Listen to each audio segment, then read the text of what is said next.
লেখিকা রিমা বিশ্বাসের মরুভূমে পলাশ। এর আগে এমন বিলাসবহুল বাংলোয় ডিউটি কখনো পড়েনি। নার্সদের কাজ কি ব্রেকফাস্ট লাঞ্চের থালা মুখের সামনে এগিয়ে দেওয়া? কিন্তু এ বাড়িতে ডিউটিতে ঢোকার সময় ডক্টর সিনহা বলে দিয়েছিলেন, ছেলেটা ভীষণ স্টাবর্ন, ওরা ওর সারাদিন খেয়াল রাখার জন্য একজন ট্রেন্ড নার্স চাইছে। আমি জানি তুমি পারবে। তিয়াশার প্রথমে মনে হয়েছিল না বলে দেয়, ওর পক্ষে একজন অল্প বয়সী ছেলের দেখভাল করাটা কতটা সম্ভব হবে। পরে মনে হয়েছে ও নার্স, এখানে বয়স জেন্ডার এগুলো কেন আসবে? এরা পেমেন্ট অবশ্য দিচ্ছে সাধারণের থেকে দ্বিগুণ। এখন কিচেনের সামনে দাঁড়িয়ে দাঁড়িয়ে হালকা নিঃশ্বাস পড়ল বুক বেয়ে। টাকার জন্য মানুষ সব করে, তিয়াশা তো সৎ উপায়ে রোগীর সেবা করবে, এতে খারাপ কিছু নয় নিশ্চয়ই। রান্নার মহিলাটি সাদা হলুদ ট্রাউজার আর শার্ট পরা, এই ড্রেস মনে হয় এদের ইউনিফর্ম। বলল, বীর বাবা খুব জেদি। আগেরবার যিনি এসেছিলেন তার মুখের ওপর প্লেট ছুঁড়ে ফেলেছিলেন। তুমি বাচ্চা আছো, কি করে যে তোমায় ডাক্তারবাবু পাঠালেন আর ম্যাডাম তোমায় অ্যাপয়েন্ট করলেন তাই ভাবছি। তিয়াশার বয়স সত্যি অল্প। বিএস নার্সিং শেষ করে প্রায় 1.5 বছর হলো হসপিটালে পোস্টিং। এর মধ্যে 3টে বাড়িতে ডিউটি করেছে, এই বাড়ি নিয়ে 4 হবে। চেহারা ওর হালকা পলকা, গায়ের রং টগর ফুলের মতো সাদাটে ফর্সা, মাথার ঘন কালো চুল। ছোট থেকে মেধাবী ছিল, কিন্তু টাকার অভাবে ডাক্তারি পড়া হয়নি, নইলে ডাক্তার হতো। বলল, জেদ কেন? ওনার মেন্টাল প্রবলেম তো নয়, অ্যাক্সিডেন্ট কেস। বড়লোকের ব্যাপার, তোমরা ছোট ঘরের মেয়ে কি বুঝবে? এবার কানের লতি গরম হলো, মনে মনে বলল, ওর এই মহিলার সঙ্গে বেশি কথা বলা একেবারেই চলবে না, কারণ একে প্রশ্রয় দিলে সীমা অতিক্রম করবে। খাবার নিয়ে যখন রুমে ঢুকছে তখন বেলা প্রায় 8:30। ঘরটা অত্যন্ত সুন্দর। এরকম ইন্টেরিয়ার ডিজাইন মোবাইলে এআই জেনারেট মডেলে দেখা যায়। বাস্তব জীবনে এত সুন্দর ঘর দেখার অভিজ্ঞতা এই প্রথম। কাঠের ফ্লোর, চারপাশে স্লেট রঙের মোটা পর্দা ঝুলছে, সাদা বিছানায় শার্টিনের কভার দেওয়া কম্বল গায়ে শুয়ে রয়েছে একজন। এসি টেম্পারেচার ঘরটাকে দার্জিলিং করে রেখেছে। পশ্চিম দিকে একটা বিরাট অ্যাকোরিয়াম আছে, অ্যাকোরিয়ামের জলের ভিতরের আলোর রশ্মি ঘরটার সৌন্দর্য স্নিগ্ধতায় ধরা দিয়েছে। ঘরের একপাশে খাবার জন্য টেবিল চেয়ারের সুব্যবস্থা, দেওয়ালে ঝোলানো এক সুদর্শন যুবকের অতি আধুনিক কায়দার ছবি। হাতের প্লেট টেবিলে রেখে প্রথমে স্লেট রঙের মোটা ভেলভেটের পর্দা সরালো তিয়াশা। কিছুক্ষণের জন্য থমকে গেল। পর্দার পিছনে যে এত সুন্দর একটা পৃথিবী আছে তা কে জানতো। ফুল আর পাতাবাহারে দিয়ে ভরা বাগান, বোধহয় ম্যাকাও ছেড়ে রাখা আছে বাগানে।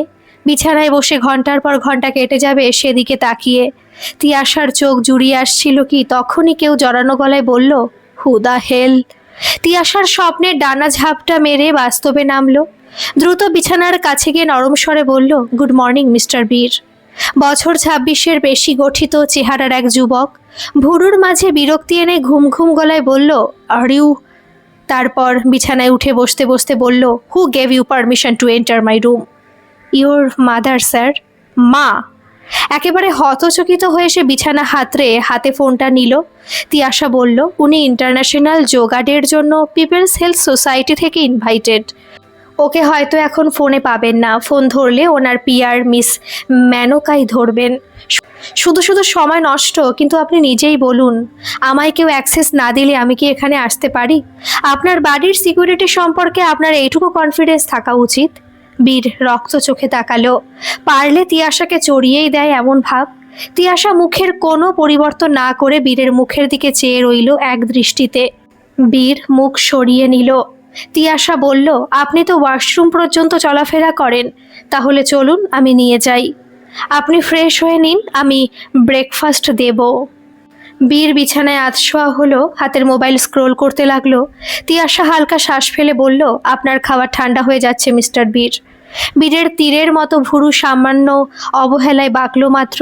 এবার তিয়াশা একেবারে বীরের কাছে এসে ওর হাত থেকে মোবাইল টেনে নিল। বীর ওর দিকে তাকাতে বলল, মিস্টার বীর, আমায় আপনার মা অ্যাপয়েন্ট করেছেন আর বলেছেন আমার পুরো ফ্রিডম আছে আপনার ভালোর জন্য যা করার তা করতে পারার। ভাববেন না আগে নার্সদের মতো আমি পালাবো, তবে এই মুহূর্তে যদি ওয়াশরুম না যান তবে ওয়াশরুমে তালা পড়ে যাবে আর সারাদিনে একটা দানা মুখে দিতে পারবেন না। অ্যান্ড আই মিন ইট। আপনার বাবা এখন ইউকেতে আর মা তো আমাকে রেসপন্সিবিলিটি দিয়েই গেছেন। তোমার মনে হয় আমি তোমায় ভয় পাবো? বীর চিবিয়ে চিবিয়ে বলল, আমায় ভয় পাবেন না, কিন্তু নিজের সিচুয়েশন জেনে শুনে যে খারাপ করে তার চেয়ে বোকা দুনিয়ায় কেউ নেই। ঘরের যেখানে সোফা রাখা সেখানে বসে তিয়াশা টিভি চালিয়ে নিল।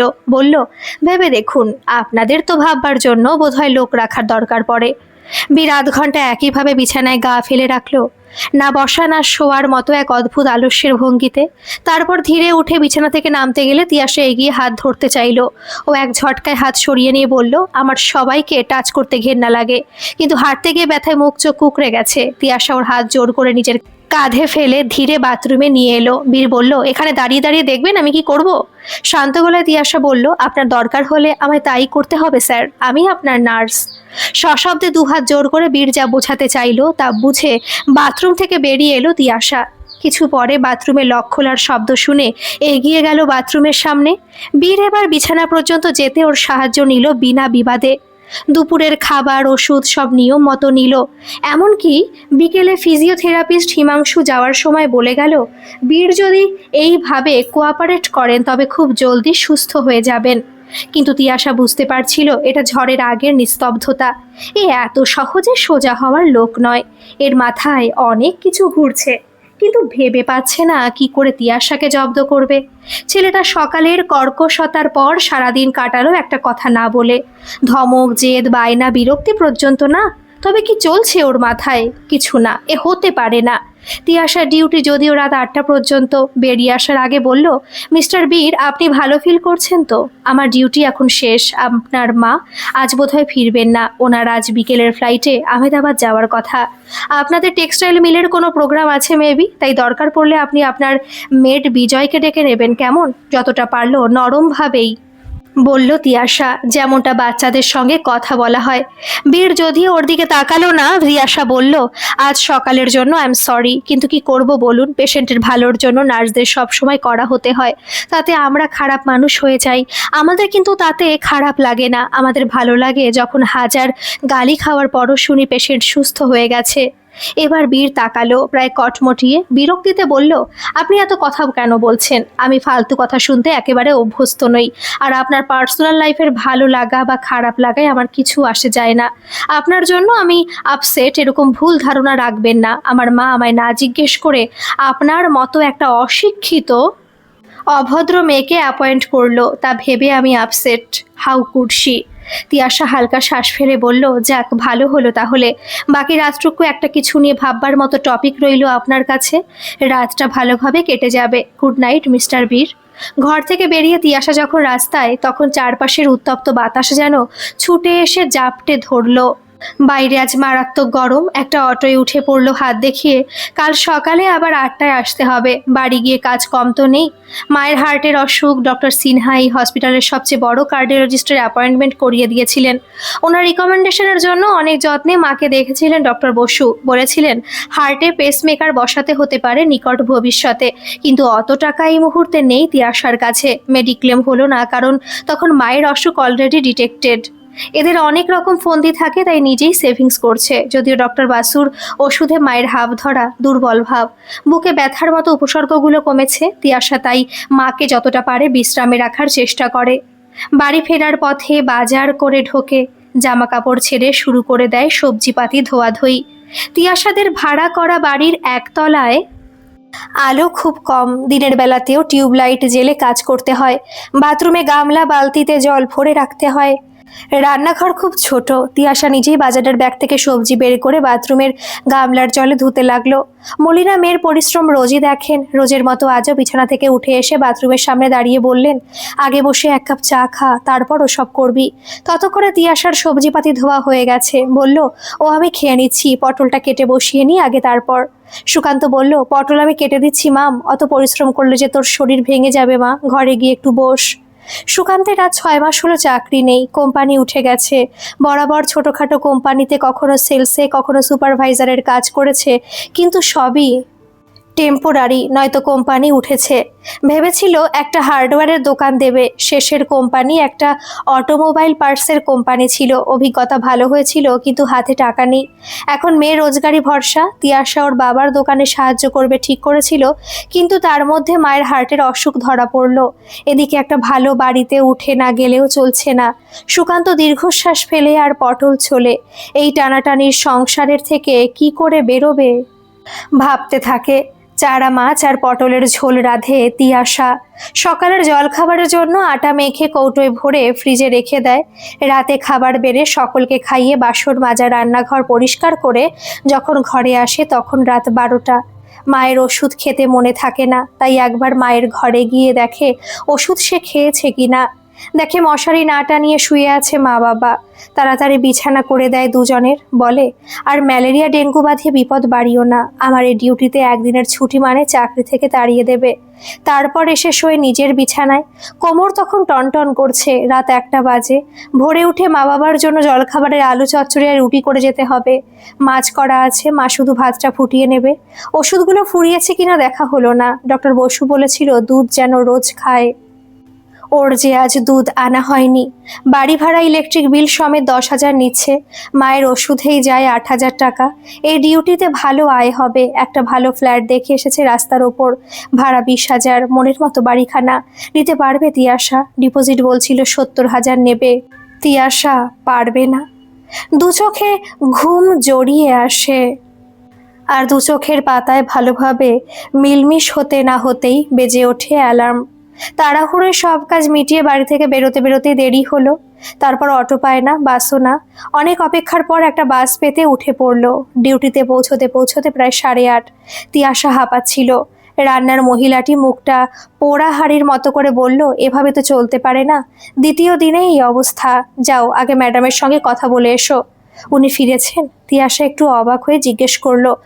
উনি নেই, সেই সুযোগটাই নিলে বুঝতে পেরেছি উনি আজ ভোরে ফিরেছেন। তিয়াশা বলল, আপনি আমায় মিস্টার বিডের ব্রেকফাস্ট আগে দিন। আমি এখানে অ্যাপয়েন্টেড ওনার জন্য, আপনাকে জবাবদিহি দেওয়ার জন্য নয়। আমার পেশেন্টের ব্রেকফাস্টের সময় যাতে আরও পিছিয়ে না যায়, আমাকে সেদিকে আগে খেয়াল রাখতে হবে। ম্যাডামের সঙ্গে আমি পরে কথা বলে নেব। আপনি দেরি করলে আমায় আপনার এগেনস্টে কমপ্লেন করতে হবে। রান্নার মহিলার তর্কে না গিয়ে তাড়াতাড়ি খাবার বানিয়ে ধরিয়ে দিল তিয়াশার হাতে। হাতে প্লেটের ঢাকা সরিয়ে তিয়াশা নজর বুলিয়ে বলল, আমার দেননি কেন? বয়েলড এগ 2টো দেবেন। আর ময়দার টোস্ট কেন? আমি তো ডায়েটিশিয়ান নই। আপনাদের ডায়েটিশিয়ান মিস্টার বিডের ডায়েট বলে যায়নি? এখন ক্যালসিয়াম আর ভিটামিন ডি ওনার জন্য জরুরি। ওর রিপোর্টে ভিটামিন ডি ডেফিসিয়েন্সি আছে। কি করেন কি? মাল্টিগ্রেন ব্রেড দিন। রোজ ময়দা দিলে ওর ওয়েট বাড়বে। থতমত খেয়ে সে আবার করে খাবার সাজাচ্ছে, তখন কারো গলা খাকারিতে তিয়াশা ঘরে ঢুকলো। নাইট শুটে মিসেস মিত্র বললেন, তুমি এতটা নজর দিচ্ছ তার জন্য আমি খুব খুশি, কিন্তু লেট করে এলে কি করে হবে? আমি খুব চেষ্টা করি ম্যাডাম, কিন্তু অসুবিধা হয় সকালে বাস অটো পেতে। মিসেস মিত্র কিছুক্ষণ চুপ করে থেকে বললেন, আমি তোমায় পিক করার জন্য গাড়ি পাঠিয়ে দেব, তাই দিই বরং। নইলে রোজ দেরি হলে বীরের মেডিসিন নিতে লেট হবে। ফিক করে হেসে ফেলে তিয়াশা। উনি কি অত সকালে বললেই ব্রেকফাস্ট করবেন ম্যাম? লজ্জা পায় বীরের মা। আমি ওর কাছে তোমার নামে ভুরি ভুরি কমপ্লেন শুনেছি, তাতে বেশ ইমপ্রেস হয়েছি। সত্যি বলতে এত কড়া আমিও ওর ওপর কখনো হতে পারিনি। হিমাংশু পর্যন্ত কল করে বলল ও কোঅপারেট করছে। তিয়াশা হাত নেড়ে বলল, বেশি খুশি হয়ে লাভ নেই ম্যাডাম। ও 2 দিনের বক্ররেখা এত সহজে সরল রেখায় রূপান্তরিত হবে না। কথাটা মিসেস মিত্র হাসি আটকে রাখতে পারলেন না। হতভম্ব হয়ে হাতে খাবারের প্লেট নিয়ে দাঁড়িয়ে ওদের রান্নার মহিলাটি। ওর হাত থেকে প্লেট নিয়ে চলে আসে তিয়াশা। সেই দার্জিলিংয়ে বরফ জমা ঠান্ডা। আজ অ্যাকোরিয়ামের আলো বন্ধ। পর্দা সরাতে আলো ঝাঁপিয়ে পড়ল ঘরময়। তিয়াশা নরম গলায় ডাকলো, মিস্টার বীর। গুড মর্নিং মিস্টার বীর। বীর উঠল না। পাশ ফিরে কম্বল মাথা পর্যন্ত টেনে নিল। মোবাইলের সময় দেখল তিয়াশা। 10 মিনিট দাঁড়িয়ে রইল ঠায়। তারপর এসি বন্ধ করে জানলার সমস্ত পর্দা সরিয়ে দিল। টিভিতে জোরে চালিয়ে দিল ভক্তি সঙ্গীত। কম্বলে লাথি মেরে বীর উঠে বসে বলল, you bitch, just get the hell out of here. I am firing you, you bastard. How dare you disturb my privacy, bloody. বলতে গিয়েও থামে বীর। এক দৃষ্টিতে তিয়াশা ওর কালো ডাগর চোখে তাকিয়ে থাকে। তিয়াশার কাজলবিহীন ডাগর একজোড়া চোখ, টেনে বাঁধা একটা লম্বা মোটা বেনি, সাজগোজ নেই, আছে সীমাহীন ধৈর্য। দুহাত বুকের ওপর আড়াআড়ি রেখে দাঁড়িয়ে তিয়াশা ধীরে বলল, অনাহার কাকে বলে আপনাদের জানা নেই, কিন্তু আমাদের আছে। তাই আজকের বেয়াদবির জন্য আমি আপনার ফুল ডায়েট ক্যান্সেল করছি। আপনি সারা দিন কিছু খাবেন না। খাবার টেবিল থেকে প্লেট তুলে ঘর থেকে বেরিয়ে এলো তিয়াশা। কিছু বাদে ঘরে এসে বলল, আপনি শুয়ে থাকুন, আজ আর কিছু হবে না। হিমাংশুকেও আসতে বারণ করে দিয়েছি। বীর চিৎকার করে ওঠে, কে তুই? আমার উপর খবরদারি করবি তো তোর তোর বীর দাঁত কিরমির করে। তিয়াশা ওর দিকে নজর না দিয়ে নিজের মোবাইল নিয়ে সোফায় একপাশে বসে পড়ল। দুপুর 1টা পর্যন্ত তিয়াশা বসে থাকলো সোফায়, কাজ নেই, ওরও অস্বস্তি লাগছিল। বীরের মা একবার বলেছে না খেলে মেডিসিন নেবে কি করে। উত্তরে তিয়াশা বলেছে, পাগলা ঘোড়াকে বসে আনতে হলে উপায় তো করতে হবে ম্যাম। রোজ রোজ একই জেদ করলে আমরা এগোবো কি করে? ও মেন্টাল ট্রমায় আছে, আমি ওর কেস স্টাডি করেছি। সিকিম থেকে ফেরার পথে গাড়িও নিজেই চালাচ্ছিল, অ্যাক্সিডেন্ট হয়েছে কারণ পাহাড়ের রাস্তায় সেদিন খুব বৃষ্টি হয়েছিল। হয়তো বৃষ্টির জন্য সামনে কিছু দেখতে পাইনি, সামনে ট্রাক ওদের ধাক্কা দেয়। বীরের পা প্রায় বাদ চলে যেত, কিন্তু ডক্টররা বাঁচিয়ে দিয়েছেন। মিস্টার বীরের ফিমার বোনে open reduction and internal fixation, third rib fixation surgery হয়েছে। হাঁটুর লিগামেন্ট ড্যামেজ হয়ে ওখানে মেজর সার্জারি হয়েছে। মাথায় লেগেছিল, স্টিচ পড়েছে 15টা। It's a major accident. ওর বন্ধুরা মোটামুটি বেঁচে আছে, ওর মতো এত সেভিয়ার চোট কারো হয়নি। 1 মাস বিছানায় ছিল কারণ লিগামেন্ট ড্যামেজের অপারেশন সাকসেসফুলি হয়নি। এতে ফ্রাস্ট্রেশন খুব স্বাভাবিক, বিশেষ করে যারা কখনো সংগ্রাম করেনি। কিন্তু এদের বাগে আনতে গেলে যে এদের কথা মতো চললে হবে না। এর একমাত্র ট্রিটমেন্ট ফিজিওথেরাপি, কিন্তু রোজ দিন হিমাংশুকে হ্যারাস্ট করায় বলে, বিজয়ের ফিজিওথেরাপি কর, আমি দেখব। ও বুঝতে পারছে না এতে ভবিষ্যতে ওকে হয়তো খুঁড়িয়ে চলতে হতে পারে। বীর এখনো পা ঝুলিয়ে বেশিক্ষণ বসতে পারে না, ওর সোয়েলিং হয়ে যাচ্ছে। আমাদের ওর প্রতি কড়া হতে হবে ম্যাম। মিসেস মিত্র তিয়াশার কাঁধে হাত রাখলেন, সিক্ত চোখে বললেন, I trust doctor Sinha and he recommended you. I totally depend on you বেটা। তুমি অনেক ছোট তাই বেটা বললাম, হোপ মাইন্ড করবে না। কাল গাড়ি পাঠিয়ে দেব কেমন? খারাপ লাগে তিয়াশার, এত ভদ্র এত কোমল স্বভাবের মিশুকে মানুষটার কপালে এমন একটা ছেলের যন্ত্রণা লিখেছেন ভগবান।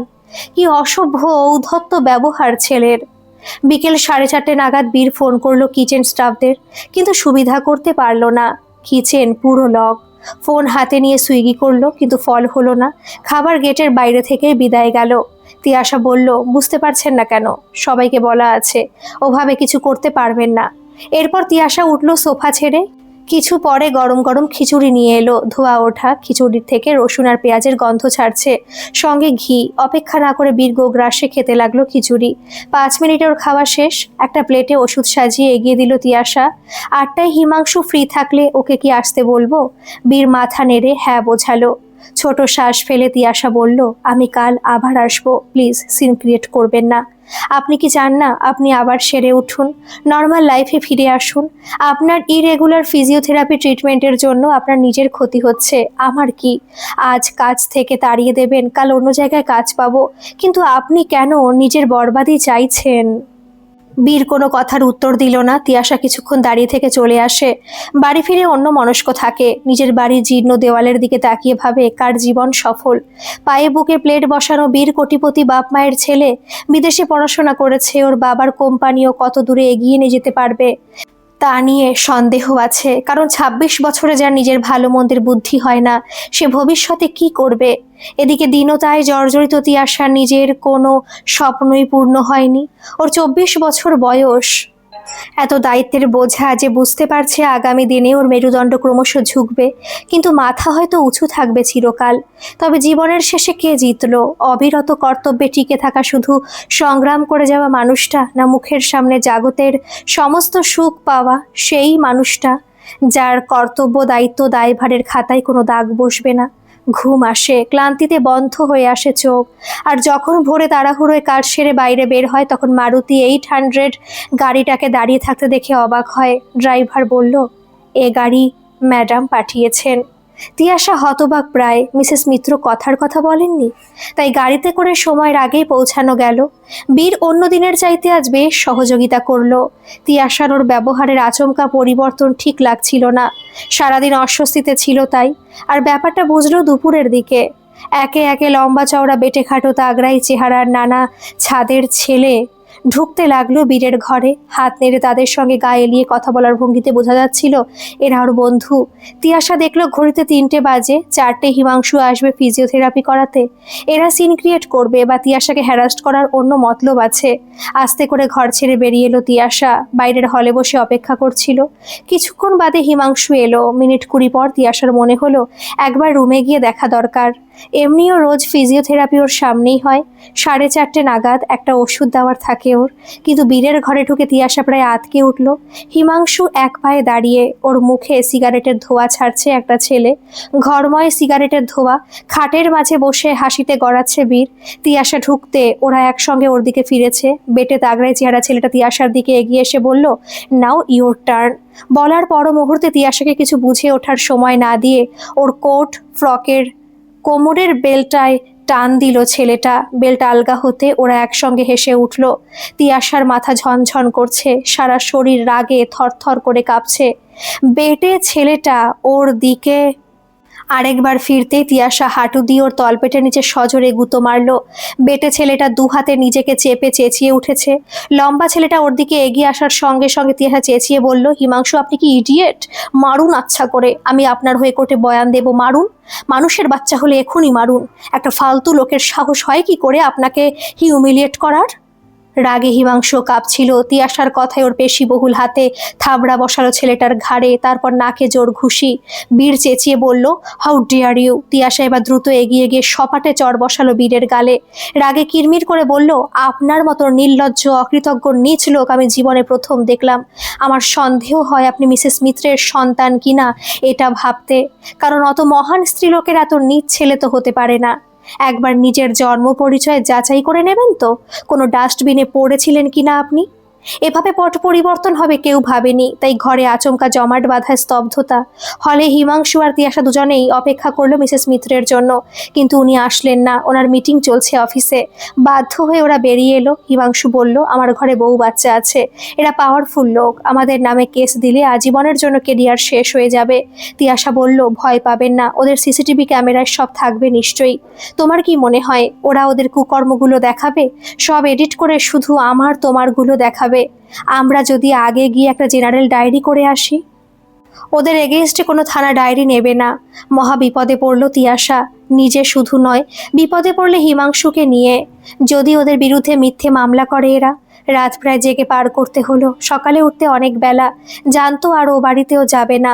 হসপিটালের কাজটা থাকলে এখন বাঁচোয়া, কিন্তু ওই মুহূর্তে কি ওর ওর শ্লীলতাহানি বা অন্য কিছু হওয়াটাকে মেনে নিত?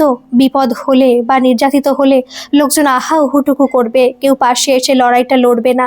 কিন্তু এখন মানুষ খুব সহজে ওকে খলনায়িকা হিসেবে মেনে নিতে চাইবে। হয়তো ফেসবুক ইউটিউব নিউজের খবরই হয়ে গেল নার্স একজন খুনি ডাইনি। তিয়াশার মাথা ঝালাপালা হয়ে যাচ্ছিল অজস্র ভাবনার সঙ্গে আশা কুৎসার গুঞ্জনে। তাই বেলা করে বিছানা ছেড়ে যখন উস্কো খুস্কো চুলে বাইরের গেটের তালা খুলছে, তখন সাদা মারুতি 800 গাড়িটাকে দাঁড়িয়ে থাকতে দেখে হতচকিত হলো। ড্রাইভার গেটের কাছে এসে বলল, আজ দিদি ভাইয়ের লেট হলো। তিয়াশা ঘরে এসে ফোন করে হিমাংশুকে জানালো ব্যাপারটা। হিমাংশু বলল, বিবাদে গিয়ে কি হবে, তুমি ডিউটি জয়েন করো। ম্যাডামের সঙ্গে কথা বলে নয় ডিউটি অফ দিয়ে দাও। আমি আজ ম্যাডামের সঙ্গে কথা বলবো, ভদ্রমহিলা জেনিউনলি ভালো। সাহস করে তার ডিউটি জয়েন করলো তিয়াশা। বীর যদিও আর চোখে দেখে গেল ওকে। কোনো জেদ, কোনো আড়ষ্ট ভাব নেই। তিয়াশা বাড়তি কথা বলল না। 3:30 নাগাদ ওর ঘরে ঢুকলো বছর 17 কি 18 একটা মেয়ে। ঝলমলে চুল, ঝকঝকে ত্বক, হাঁটুর ওপর ঝুলে থাকা পিচ রঙা অফ শোল্ডার টিউব ফ্রক। ওকে দেখে বীরের চোখ মুখ জলজল করে উঠল। সেও এক লাফে বীরের খাটে উঠে ওর গলা জড়িয়ে দুগালে চুমু খেয়ে বলল, বীরা, ও Bira, you don't have any idea that how much I missed you. তোমার পায়ের সার্জারির দিন আমি জুড়িকে কিছুতেই আসতে পারলাম না। ফ্যাচ ফ্যাচ কান্নার শব্দ পাওয়া যাচ্ছে। বীর ওর মাথায় হাত বুলিয়ে বলল, ডোন্ট ক্রাই ইশু, কাম। নিজের বুকের কাছে টেনে নিল মেয়েটাকে। মেয়েটাও বীরের বুকের ভিতর মাথা দিয়ে বসে রইল। বীর আস্তে জিজ্ঞেস করলো, হাউ ইজ ইউর স্টাডি? শুধু হলিডে করলে হবে? এক্সাম কবে? আদুরে স্বরে সে বলল, এক্সাম দেব না, I want to marry Veera. What? বীর যেন স্তম্ভিত। বলে সে আবার বীরের বুকে মাথা রাখলো। তিয়াশা ঘড়িতে দেখলো 4টে বাজছে, মানে এখনই হিমাংশু আসবে। আর ভাবতে না ভাবতে হিমাংশু হাজির। তিয়াশা বলল, এক্সকিউজ মি ম্যাম, যদি একটু সময় দেন তবে মিস্টার হিমাংশু ওনার থেরাপি সেরে নেবেন। মেয়েটি বিরক্তিতে বলল, who the hell is she Bira? এখান থেকে যেতে বলো ওকে। তারপর তিয়াশার দিকে ফিরে বলল, ফিজিওথেরাপিস্টকে ওয়েট করতে বলো, এখন আমি আর বীরা একসঙ্গে থাকবো। আঙুলের নির্দেশনায় বলল, যাও, আউট আউট। বীর আস্তে করে বুকের থেকে মেয়েটাকে সরিয়ে বলল, এসো, আমি তোমায় একটু পরে ডেকে নিচ্ছি, তুমি এখন তোমার রুমে যাও। মেয়েটি ছলছলে চোখে বীরের দিকে তাকিয়ে বলল, ইউ হ্যাভ চেঞ্জড। তারপর রাগে পা দাপিয়ে চলে গেল। বীর যেন কিছুটা দোহাই দেওয়ার ভঙ্গিতে তিয়াশাকে বলল, আমার ছোট বোন খুব জেদি, ইউকেতে পড়ছে, বাড়ি এলে আমাকে ছাড়তে চায় না।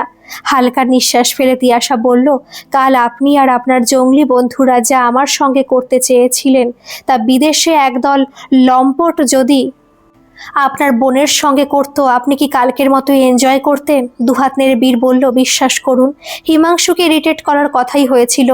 আপনার সঙ্গে মিসবিহেভ করবে আমি বুঝতে পারিনি। ও হুট করে বেলটা টেনেছে, যা কখনোই ঠিক করা ছিল না।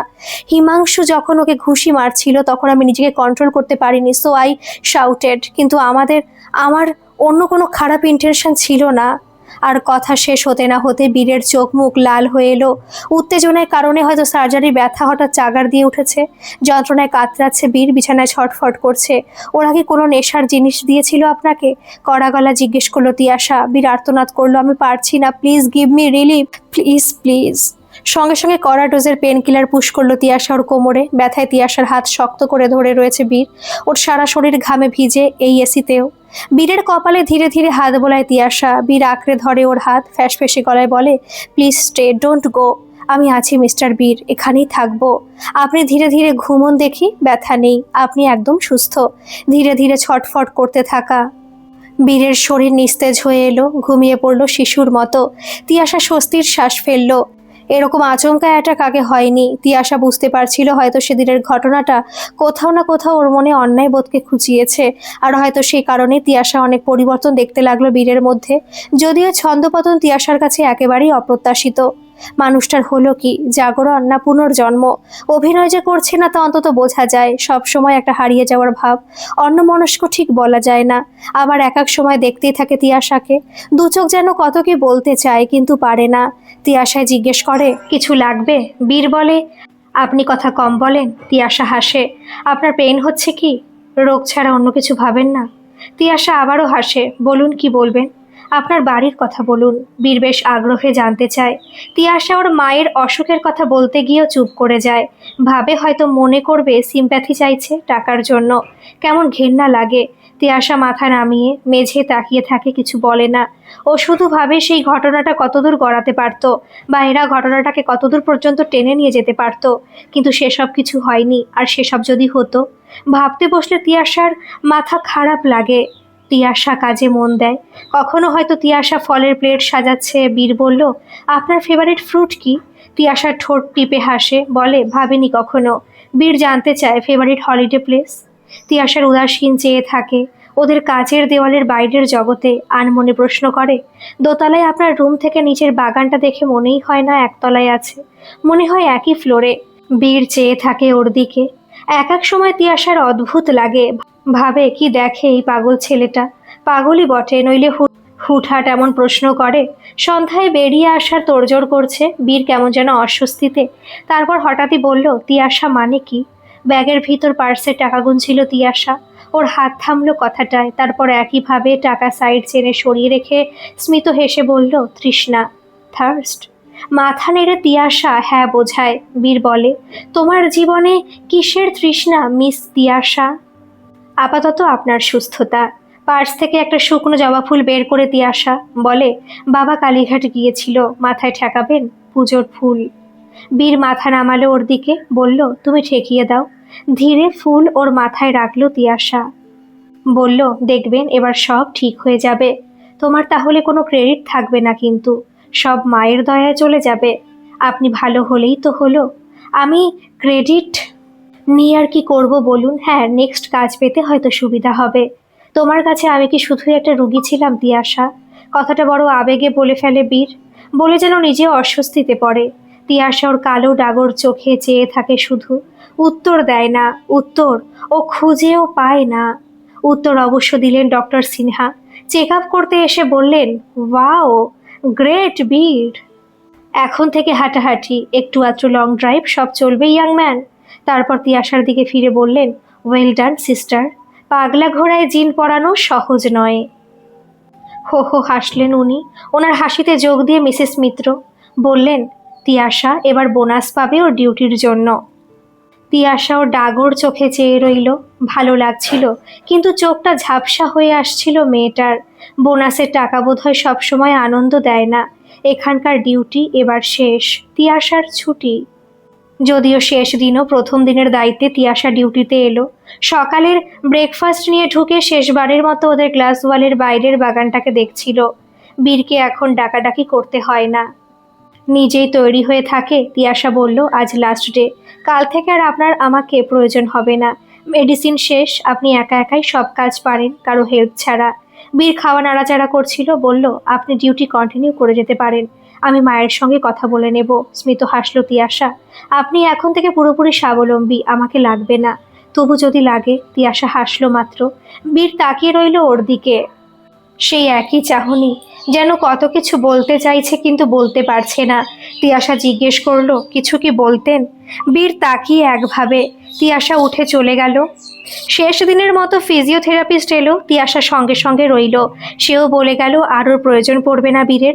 ডিউটি শেষ হলে তিয়াশা যখন বেরিয়ে আসবে তখন বীর বলল, আজ আপনি নাইট শিফট করতে পারেন তো? ভুরু কুচকে তিয়াশা বলল, কিন্তু কেন? আমার ঠিক লাগছে না, রাত্রে কাউকে দরকার হতে পারে। কাউকে দরকার হবে না, তাছাড়া আমি নাইট শিফট করি না। তবে এমনি থেকে যান। আমি বীরের মুখ দেখে মনে হচ্ছিল ও কি বলবে তা গুছিয়ে উঠতে পারছে না। কিছুটা সময় নিয়ে বলল, অনেক কথা তো বলতে পারি আমরা, পারি না? তিয়াশা চুপ করে থাকে। বীর হঠাৎ ওর দু চোখে তাকিয়ে থাকতে থাকতে বলল, তিয়াশা, আমিও তো গুছিয়ে কথা বলতে পারি না। তাই সোজাসুজি যদি বলি আমার তোমাকে ভালো লাগে, যদি বলি আমি তোমাকে হারাতে চাই না, আর যদি বলি আমি তোমাকে ভালোবেসে ফেলেছি। বীর ধীরে তিয়াশাকে ওর খাবার টেবিলে চেয়ারে বসালো, দু হাতে ওর কাঁধে ভর দিয়ে সামনের চেয়ারে নিজে বসলো। তিয়াশার হাতের ওপর হাত রেখে বলল, আমার তোমাকে খুব ভালো লাগে মিস থার্স্ট। ওর হাতের মুঠি থেকে নিজের হাত বের করে নিল তিয়াশা। খেয়াল করলো বীর। চেয়ার ছেড়ে উঠে বীরের কাঁধে হাত রেখে বলল, আপনার ছোটবেলা বড় অবহেলায় কেটেছে। ব্যস্ত বাবা মায়ের থেকে সময় পাননি, তাই আপনার ব্যবহারে কখনো জেদ আর হিংস্রতা এসেছে। আমি আপনার নার্স, কিন্তু আপনি আপনার ছোটবেলার না পাওয়া সমস্ত অ্যাটেনশন আমার থেকে পেলেন, এমনকি প্রয়োজনে মারও খেলেন। তাই আপনার মনে হচ্ছে আপনি আমায় ছাড়া থাকতে পারবেন না, যেমন বাচ্চাদের হয়। মা না থাকলে এটা হ্যাবিট, কিছুদিনেই ছেড়ে যাবে মিস্টার বীর। আমি প্রার্থনা করব আপনি যেন খুব ভালো একজন লাইফ পার্টনার পান। তিয়াশা চলেই যাচ্ছিল, বীর টেনে ধরল ওর হাত। অনুনয়ে কিছু বলে যাচ্ছিল, আর তখনই কেউ একজন বিভৎস উত্তেজনায় চেঁচিয়ে উঠল, গ্রেট গেম মিস তিয়াশা। আমাদের টাকা, আমাদের লাক্সারি দেখে চোখ ধাঁধিয়ে গেছে, তাই না? প্রফেশনের আড়ালে বড়লোকের ছেলেকে ফাঁদ পেতে ধরার এই সস্তা মিডল ক্লাস মেন্টালিটিটা তোমরা পাল্টাতে পারলে না? বীরা জাস্ট একটা ট্রমার মধ্যে দিয়ে যাচ্ছে আর তুমি সেই সুযোগটা নিলে। How cheap! Just get out of our house right now before I call the police. বিট জোর ধমকালো ওকে, go to your room, how dare you talk to her like this. আর তিয়াশার তখন সারা শরীর দিয়ে আগুন বয়ে যাচ্ছে, কথার উত্তাপে ঝলসে যাচ্ছে ভিতরটা। তিয়াশা টাকার জন্য বড়লোকের ছেলে ফাঁসাবে? যে তিয়াশা বেঁকে যাওয়া মেরুদণ্ড নিয়েও মাথা উঁচু রাখার ক্ষমতা রাখে। তাই আর এক মুহূর্ত দেরি না করে বেরিয়ে এলো। বীর পিছু নিল ওর নাম ধরে। তিয়াশা পিছন ফিরেও তাকালো না, কিন্তু হঠাৎই একটা বিকট শব্দ হতে ভয়ঙ্কর চমকে পিছন ফিরে তাকিয়েছে। ওদের কাঠের সিঁড়ি দিয়ে নামতে গিয়ে পা পিছলে বীর খেলার বলের মতো গড়িয়ে পড়ছে। একেবারে একতলার ফ্লোরে ছিটকে পড়ে বীর ব্যথায় ওর হাঁটু বুকের কাছে চেপে ধরেছে। তিয়াশার সারা শরীর মুহূর্তে বরফ শীতল, হাতে পায়ে আর বল নেই। কেঁদে ফেলল তিয়াশা, ছুটতে গেছে বীরের কাছে, হাঁটু গেড়ে বসে কাপা গলায় বলল, সব শেষ করলেন তো? পরপর দুটো সার্জারি হয়েছে, আর কোথায় হবে? বীর আপনি? কি করলেন? তিয়াশা কপালে হাত দিয়ে কেঁদে চলেছে, বলে চলেছে এক কথা বারে বারে, আপনি কেন সাবধানে নামছিলেন না? এবার যদি পেন ওঠে, যদি ডিসলোকেট হয় প্লেট, স্ক্রু, উফ হে ভগবান। বীর ধীরে বলে, এত চিন্তা করো আমার জন্য? এবারও বলবে ডিউটির খাতিরে? তিয়াশা স্তব্ধ হয়ে তাকিয়ে থাকে ওর দিকে। টপ টপ করে জল গড়িয়ে পড়ে দু চোখ দিয়ে। বীরের চাকর বাকরের মধ্যে ভিড় করে এসেছে। আস্তে আস্তে তুললো ওকে। ডাক পড়লো ডাক্তার, ফিজিওথেরাপিস্টদের। সবাই দেখাশোনা চালিয়ে যাচ্ছে। বীরের চোখ হলের এক কোনায় দরজার পাশে চুপচাপ দাঁড়িয়ে থাকা তিয়াশার দিকে। মিসেস মিত্র আর এশা দুজন শুকনো মুখে দাঁড়িয়ে। বীরের বাবা নিউ ইয়র্ক থেকে ভিডিও কল করে ছেলের অবস্থার কথা ডাক্তারদের মুখ থেকে শুনছেন। ডক্টর সিনহা চেঁচিয়ে বলছেন, কিছু হয়নি, অল ইজ ওকে, আমি দেখে নিয়েছি। আরে নর্মাল মানুষ পড়বে না? ডক্টর সিনহা বাইরে এলে তিয়াশা জিজ্ঞেস করলো, এক্স রে করে দেখে নিলে হতো না স্যার? কনফার্ম হওয়া যেত। পা নাড়াচাড়া করছে, ফ্রিলি হাঁটতে পারছে, কোনো ব্যথা নেই, তাই বোঝা যাচ্ছে কোনো ইন্টারনাল চোট নেই। বাট ইউ আর রাইট, তাই আগামীকাল একটা স্ক্যান করিয়ে নেওয়াই ভালো। কপালে আঙুল ঠেকে যেন ধন্যবাদ জানালো কাউকে তিয়াশা। ধীরে বেরিয়ে এলো ওদের বাড়ি থেকে। বাইরে উত্তাপ জাপটে ধরলো রোজ দিনের মতোই। কিন্তু আজকের তিয়াশা অন্য দিনের তিয়াশার চাইতে সম্পূর্ণ অন্য এক মানুষ, যে হয়তো এই প্রথম শুধু লড়াইয়ের কথা নয়, বরং ওর সংগ্রামে ইস্পাত হয়ে আসা শরীরের ভেতরে নরম মনটার কথাও ভাবছে। যে অন্ধ কুঠুরিতে আলো রশ্মি পর্যন্ত ঢোকেনি, সেখানে বসন্তের ফুলের গন্ধ ছড়িয়ে পড়লে কেমন লাগে। তিয়াশার শুষ্ক হয়ে আসা দু চোখে জল, এত কঠিন হয়ে আসা মন নিংড়েও জল বের হয়। আজ থেকে কয়েক কাল পার করে রূপলি চুল নিয়ে বিছানায় শুয়ে থাকা তিয়াশার ঠোঁটের কোণে হাসি আনার একটা সম্পদ মনের পুঁটলিতে রয়ে গেল আজীবন। কোনো এক রাজার কুমার ভালোবাসার কথা বলেছিল, লোহার বর্মের আবরণে ঢাকা তিয়াশাকে। জীবন শেষে কেউ যেতে না, শুধু শিখিয়ে যায় একে অপরকে। বিছানায় শুয়ে জীর্ণ দেওয়ালের দিকে চেয়ে তিয়াশা হাসে, আর এক ফোঁটা উষ্ণ জল গড়িয়ে পড়ে ওর চোখের কোণ দিয়ে। আজকের এই গল্পটি আপনাদের কেমন লাগলো অবশ্যই কমেন্ট করে জানাবেন, আর ভালো লাগলে একটা সাবস্ক্রাইব করে আমার পাশে থাকবেন। ধন্যবাদ।